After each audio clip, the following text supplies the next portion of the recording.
Começa agora a Rede Escola, a nossa revista semanal de educação. Nessa edição, vamos destacar o uso da Copa do Mundo como tema para trabalhos escolares. A gente montou um banco de aulas para que os professores pudessem utilizar e tratar dos temas da Copa do Mundo com seus alunos. E veja também uma entrevista com o educador Rafael Parente. A gente precisa das novas tecnologias para fazer com que as crianças e os jovens sejam mais engajados, mais atentos, mais concentrados e aprendam mais. A gente começa falando de primeiros socorros nas escolas. Todo cuidado é pouco, mesmo com os professores super atentos, acidentes com estudantes, principalmente, às vezes são inevitáveis. É mesmo, Clarissa. E na hora de acudir o aluno que sofreu uma queda, uma professora que passou mal ou ainda uma merendeira que se queimou, se não houver noções de primeiros socorros, pode agravar o problema.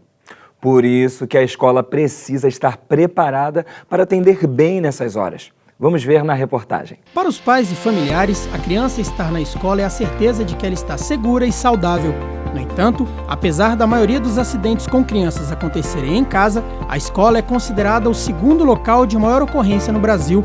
Por essas e outras que existe o programa Saúde na Escola, iniciativa conjunta dos Ministérios da Saúde e da Educação, que tem a finalidade também de contribuir para a formação integral dos estudantes da rede pública de educação básica por meio de ações de prevenção, promoção e atenção à saúde nas escolas. Para isso, há um conjunto de 12 ações que devem ser trabalhadas nas escolas públicas do país. Dentre essas 12 ações, essa específica de prevenção de acidentes, ela acontece de uma forma em que as escolas são incentivadas a realizar essas atividades, e essas atividades envolvem os alunos, envolvem os profissionais das escolas. Então, eles passam a mapear o território da escola, os brinquedos, os espaços comuns, para ver aquilo que pode ocasionar um acidente e agir preventivamente. Dentro das salas de aula, a situação é mais controlada e por isso os riscos de acidentes são menores. Mas tem um momento em que a chance de algo acontecer aumenta significativamente. A hora do recreio é um momento em que muitas crianças aproveitam para extravasar toda a energia que tem dentro delas.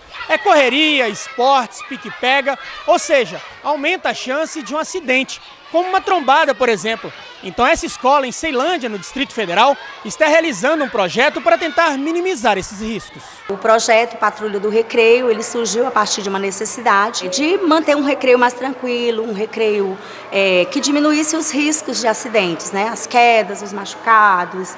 Os patrulheiros, como são chamados os alunos responsáveis por cada brinquedo, utilizam um colete e um crachá de identificação da atividade. Eles são os responsáveis por incentivar, organizar e zelar pela brincadeira saudável. Se eles querem ir pro cantinho da pintura, eles vão lá pintar. Se quiser jogar Uno, vai pro cantinho. Se quiser pro futebol de botão, vai. Tem muitos cantinhos. E o projeto já vem dando resultado positivo. Nós tivemos casos de crianças machucadas, que quebrou o braço, machucou o rosto.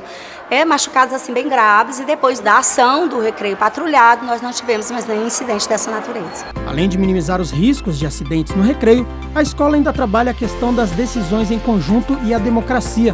Todas as atividades, escolhas de brinquedos e a ordem dos patrulheiros são decididas em assembleia entre os alunos em sala de aula.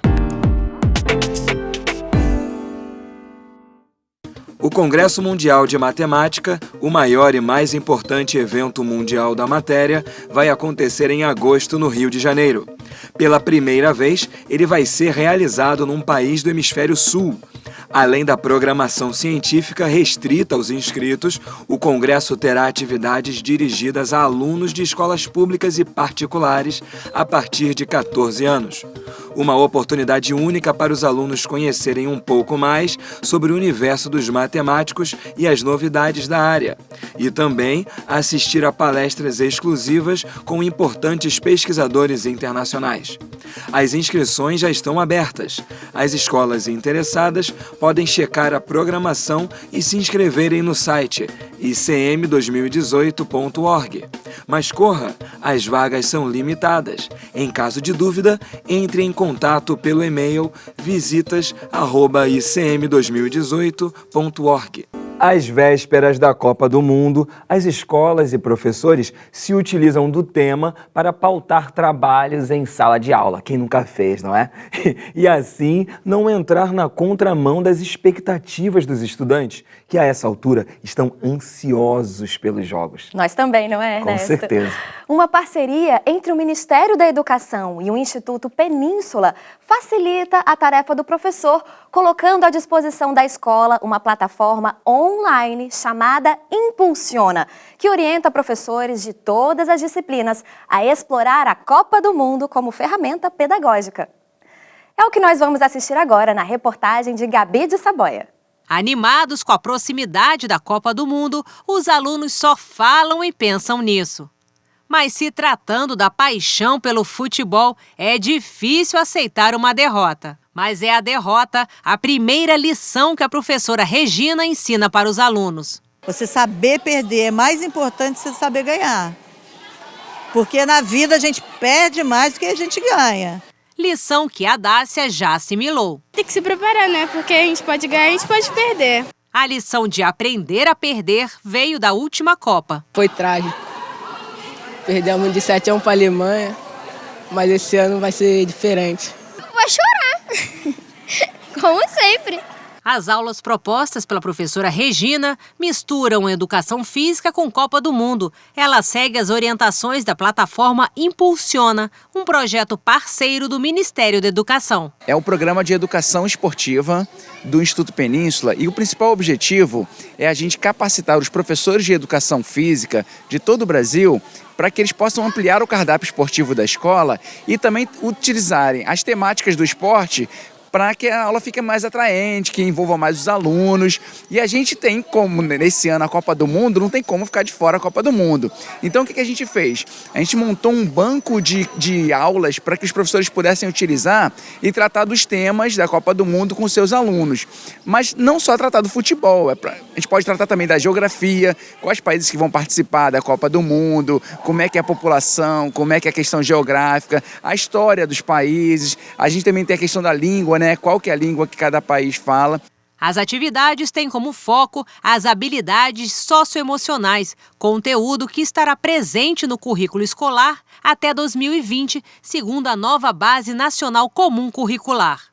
A gente tem uma plataforma onde a gente distribui formações para os professores, então cursos onde eles podem acessar gratuitamente, cursos de como é que trabalha esses novos esportes na escola, mas também aulas onde eles podem baixar essas aulas e poder aplicar junto com seus alunos. Para que o conteúdo chegue aos alunos, o Instituto conta com a tabelinha com os professores. Hoje nós temos mais de 19 mil professores espalhados no Brasil todo que realmente se capacitam, estão sempre buscando novos conhecimentos e informações e aplicam diretamente na escola. E o que a gente quer como um projeto é isso, né? Que o professor ele possa se capacitar, ele possa adquirir conhecimento, mas mais do que nunca que ele possa transformar esse conhecimento em prática junto aos seus alunos. A Regina é uma companheira nossa de longa data que tem sempre inovado nas suas aulas, fazendo com que a aula fique mais atraente e os alunos participem cada vez mais. Você quer seguir a carreira de jogador de futebol? Não.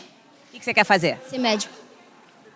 Você gosta de futebol? Gosto, mas não é o que o meu pai nem eu quero. O técnico Tite é conhecido pela motivação. E a Regina? Persistência. Quando a gente não faz uma coisa que tá errado, ou a gente fala, eu não vou acertar, ela fala, não, você tem que tentar até você conseguir. O Rio de Janeiro ganhou um novo espaço cultural, um lugar que pode ser utilizado como gabinete de leitura e para realizações de eventos como saraus e outras iniciativas em arte e educação. É a casa onde morou o produtor musical Guilherme Araújo, que foi doada pelo empresário ao Estado. E já tem artistas ocupando o espaço. Vamos ver como foi o encontro do pernambucano Lula Queiroga com o carioca Paulinho Mosca para uma sessão de leitura de versos. A casa onde morou Guilherme Araújo, o produtor musical de artistas que marcaram a música popular brasileira, como Gal Costa, Maria Bethânia, Gilberto Gil, se transformou em gabinete de leitura. Foi doada para o Estado pelo próprio empresário que queria transformar o local em espaço de fomento a iniciativas em arte e educação. Começamos a abrir para leitura de peças de teatro, grupos amadores fazem leitura de peça aqui, enfim, com público, tudo gratuito. E agora estamos ajeitando a parte de cima da casa com os livros que ele deixou e outras pessoas. O Ney Mato Grosso doou uns livros, outras pessoas doaram livros. Então a gente vai organizar uma pequena biblioteca para justificar esse nome, Gabinete de Leitura. Hoje o Gabinete de Leitura vira local também de encontro entre aqueles que se conhecem desde os anos 70 e 80 por meio da música. Ideia de Lula Queiroga, que busca nas letras musicadas, nem sempre conhecidas das rádios, o encontro da poesia com a palavra. A verba pagava a despesa porque ela era tudo que ele tinha. O verbo não soube explicar depois por que foi que a verba sumiu. Nos braços de outras palavras, o verbo afogou sua mágoa e dormiu. Meu avô, meu pai, minha mãe, todo mundo trabalhava com arte. E assim, aí fui me dedicando a isso até que eu conheci João Cabral de Melo Neto. E achava difícil ler aquilo, depois comecei a achar que aquilo era a melhor coisa do mundo, era aquele universo todo da criação da poesia. Só que a poesia ela é falada, e no caso de um disco, ela é cantada. Aí eu escrevo certos textos e crio casulos musicais, paisagens sonoras que envolvem aquilo ali. Eu não sou seu camarada, nunca serei conivente. Não sou seu sócio em nada, não sou amante ou parente. Eu desconheço seu rosto, mas reconheço a serpente quando o chocalho do rabo chacoalha na minha frente. Eu já nasci nisso, já nasci em meio à palavra, já nasci com a palavra sendo um elemento, uma moeda corrente na minha casa. Eu acho que a poesia é tudo. Além de ser um legado que o poeta deixa, né, que é uma coisa que não vão tirar de você. E a gente se alimenta disso. Eu, pelo menos, cada poesia em mim tem uma resposta diferente. Eu vivo citando os meus poetas prediletos, então eu acho que eles sintetizam aquilo que você tem dentro de você. A música e a tal da literatura, a música e a poesia, a letra de música, a letra de canção, no fundo é tudo primas siameses, né? Irmãs siameses, né? Porque estão todas conectadas, especialmente nesse país que tem esse hábito de trazer a sua poesia para a música popular. Eu estou botando dúvida, eu estou botando defeito. Eu estou prestando para nada, estou ficando obsoleto de mim. Ficando absolutamente não afim.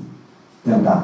A moça que virou telefonista, porque dizia alô como ninguém, agora mora fora. Quando eu era criança, muitas coisas que eu escutava na boca do Caetano, do Vinícius de Moraes com Tom Jobim, do Chico Buarque, né? Eram letras populares, mas que me faziam pensar. Pensar no país, pensar no homem, né? Na vida, no amor, pensar nas relações, pensar na sua relação sociopolítica, enfim. A canção popular, ela traz essa necessidade de dizer alguma coisa. O verbo gastou saliva de tanto falar para o nada. A verba era fria e calada, mas ele sabia e lhe dava valor. O verbo tentou se matar em silêncio e depois, quando a verba chegou, era tarde demais, o cadáver jazia. A verba caiu aos seus pés a chorar, lágrimas de hipocrisia. O que seria gamificação? É um termo novo desse nosso tempo digital que significa a transposição da linguagem e da lógica dos games e jogos para outros ambientes. Na educação, a gamificação tem sido apontada como uma tendência. É mesmo. E um dos nomes que se destacam nessa área é o de Rafael Parente, que é doutor em Educação Internacional e Desenvolvimento. Ele deu um depoimento à Rede Escola. Vamos ver.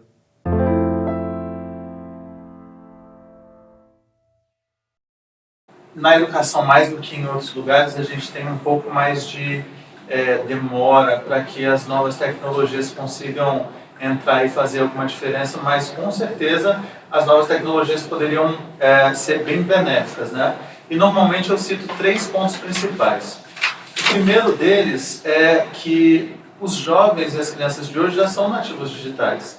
As escolas e as universidades se tornaram lugares extremamente desinteressantes para as crianças e para os jovens. Isso faz com que eles não prestem mais atenção, não consigam se concentrar. Então, a gente precisa das novas tecnologias para fazer com que as crianças e os jovens sejam mais engajados, mais atentos, mais concentrados e aprendam mais.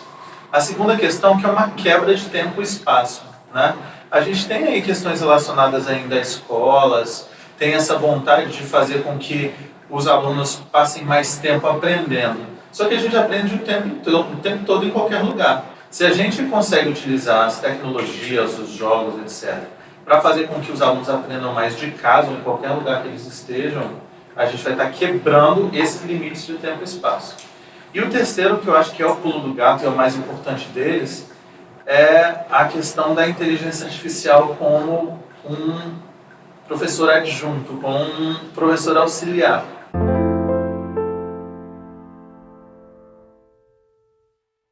Tem uma série de coisas que você vai aprendendo com os jogos, né? Mesmo sem saber, você não está sentindo. Você está ali vidrado e tal, fazendo as coisas, tentando aprender como é que você vai passar de fase, como é que você explora, como é que você vence alguma coisa, uma batalha e tal. Você está aprendendo. Quando a gente consegue juntar a educação que a gente quer com as estratégias dos games, porque todo mundo fica viciado em games, porque existem estratégias pensadas e implementadas para a gente ficar viciado, então é a fórmula ideal, porque a gente vai fazer com que os alunos e os adolescentes fiquem viciados em aprender coisas boas. O modelo de escola está completamente ultrapassado, né? O modelo de sistema educacional que acontece quando os alunos vão para a escola, ninguém aguenta mais o professor escrevendo no quadro e você tendo de copiar. A gente sabe que isso não funciona. Na nossa época de escola já não funcionava. A gente aprendia muito pouco. Agora funciona menos ainda. Nosso maior desafio hoje é esse. Como nós conseguimos criar novos modelos, não só de escolas, mas de sistemas educacionais que estejam mais prontos e mais adequados ao mundo que a gente vive.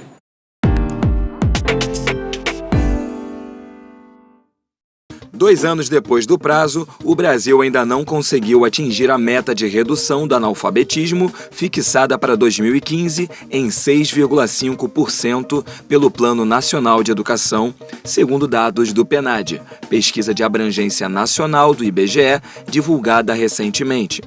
Entre 2016 e 2017, a taxa de analfabetismo ficou estagnada em 7%. O Brasil encerrou o ano passado com 11 milhões e meio de analfabetos, 300 mil a menos do que tinha no ano anterior. Apesar da queda, estatisticamente, este movimento é de estabilidade.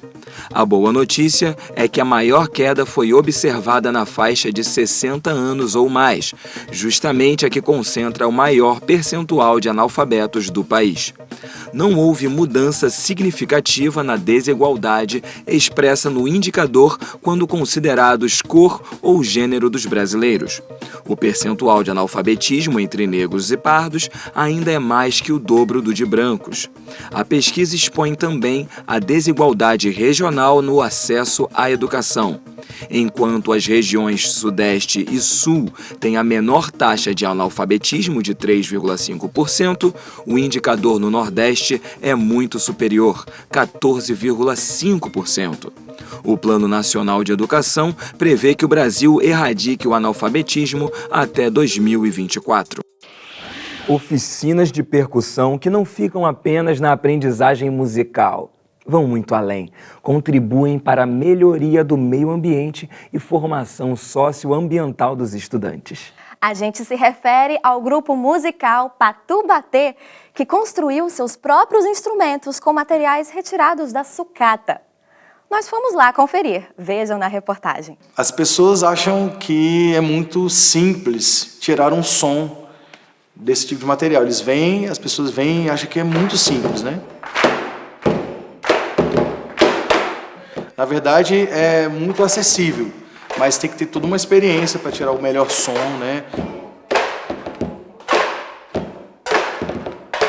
O grupo Patu Batê é um dos precursores no Brasil sobre fazer música sob o conceito da reciclagem.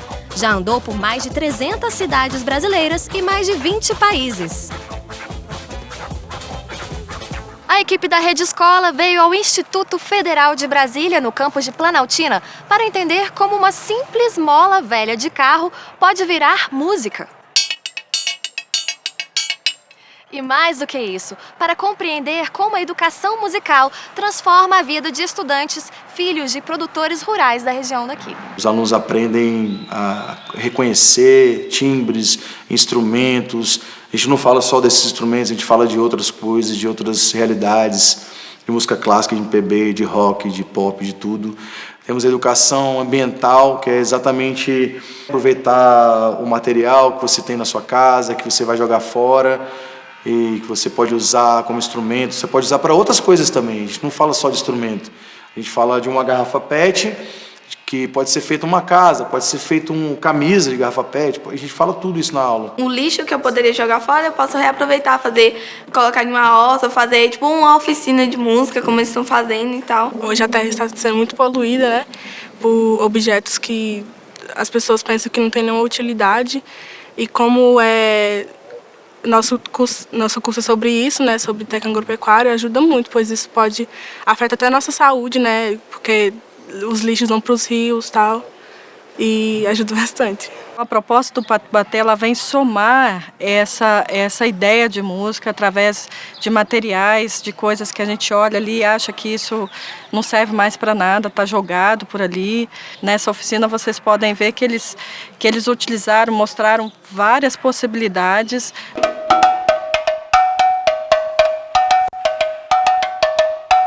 Vários tipos que é a mesma coisa do agogô. Aqui, tonel cortado vira surdo e ralador com reco-reco. Lata de tinta vira caixa de som.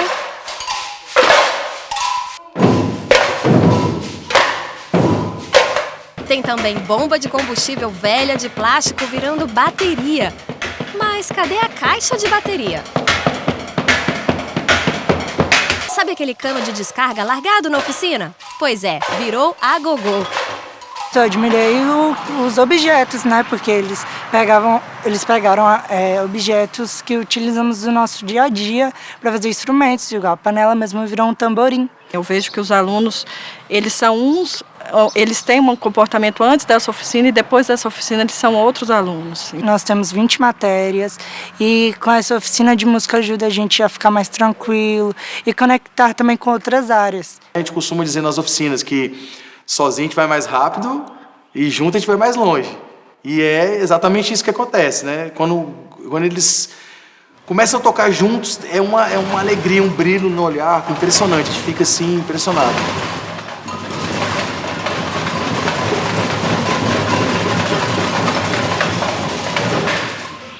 Assim a gente encerra essa edição da Rede Escola, que destacou o uso da Copa do Mundo como motivo para exercícios escolares. Mas a gente volta na próxima sexta-feira, às 19h.